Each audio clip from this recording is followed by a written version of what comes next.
any sourcing decision has implications on topics such as ESG, so the environment, but also where you source, from who you source, how do these people work, how is the situation in those countries or in those organizations. So we think that the problem or the topic is much bigger than procurement in the sense of I need something, I buy something. It's a much bigger decision that people take every day when they are in their organizations.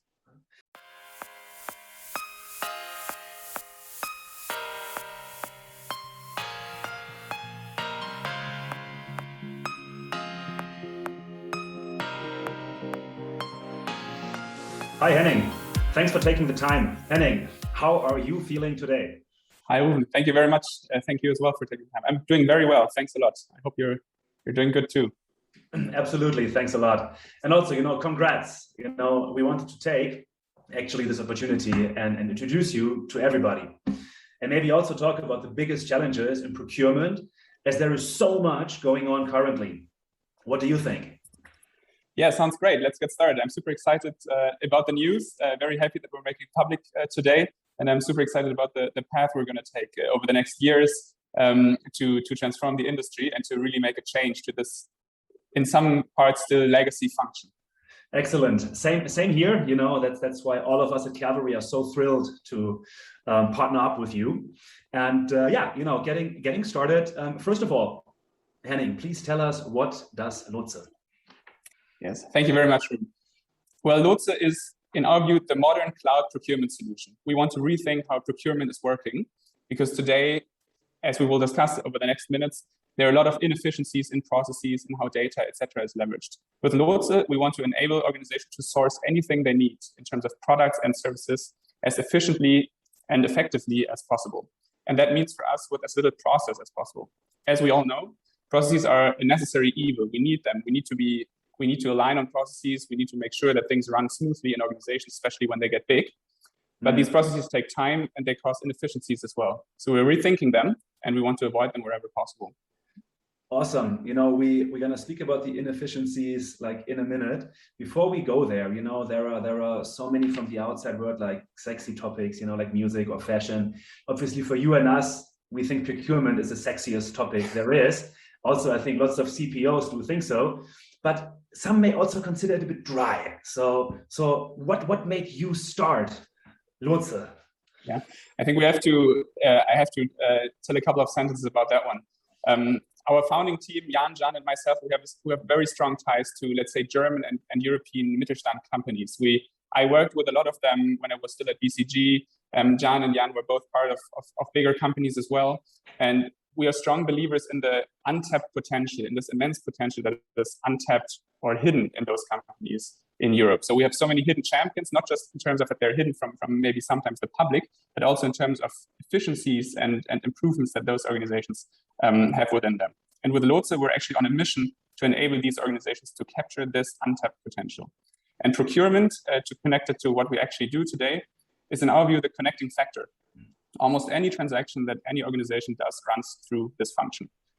This function can have such an incredible impact on the success of an organization, and not just the organization, actually society in a more broader sense, that we think this is the perfect starting point to build upon this untapped potential and to capture it for those organizations.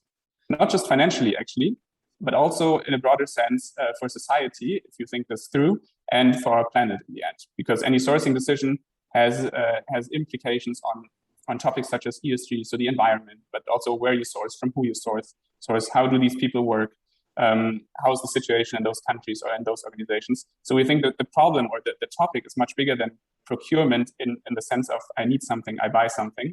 It's a much bigger decision that people take every day when they are in their organizations.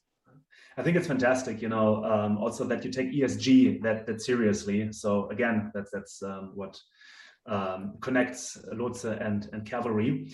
And also one can see the sparkling in your eyes when you elaborate. So, earlier you talked about the inefficiencies. Tell us a little bit more. So what are the most common inefficiencies in procurement? Yeah. I think there would be, there are several, but let's focus on the three most obvious ones in our view, at least. So first and foremost, in our view, procurement sits on the largest data pot or data pool in an organization, if you want. I mentioned before, almost any transaction goes through this function. and data points are recorded regarding those transactions.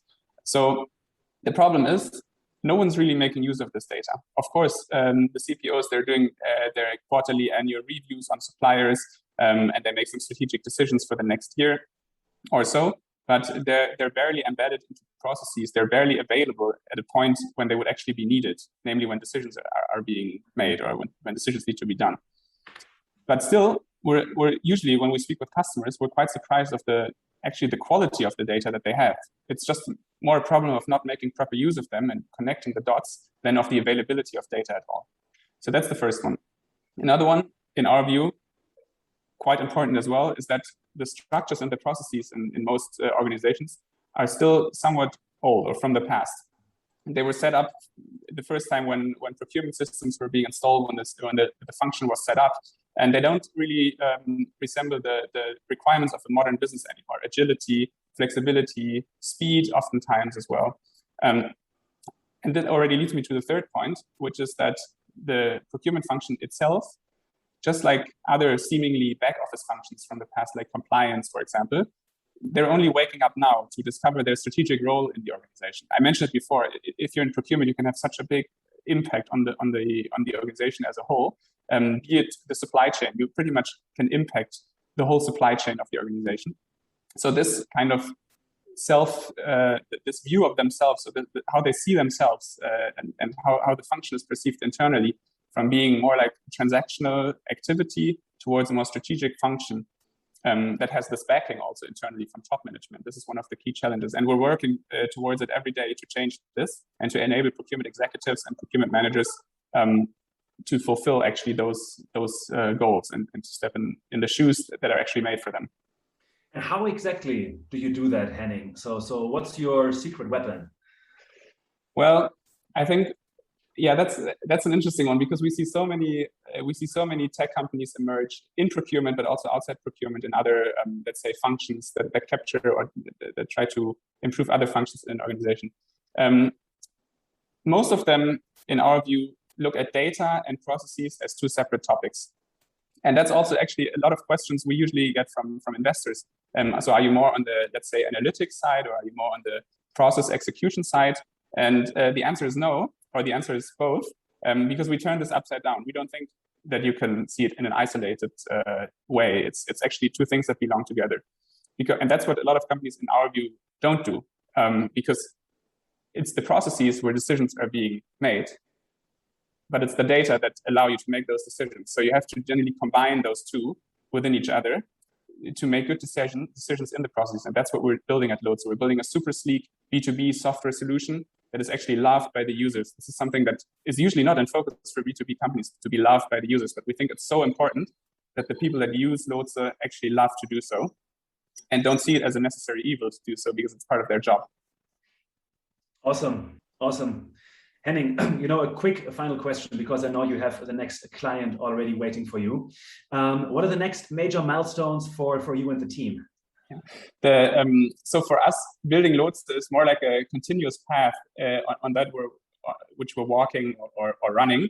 And there are so many challenges and chances emerging every day. But obviously, the biggest milestone we're looking forward to, or we're working towards, is increasing our team size and building a very, very profound organization here that is able to scale and can become a big company that serves a lot of large B2B customers. Looking forward to that, Henning. So thanks a lot. Good luck, and very, very happy to partner up with you. Thank you very much, Rouven. Thanks very much to all of you, the team at Cavalry. It's been a great experience with you so far. Thanks.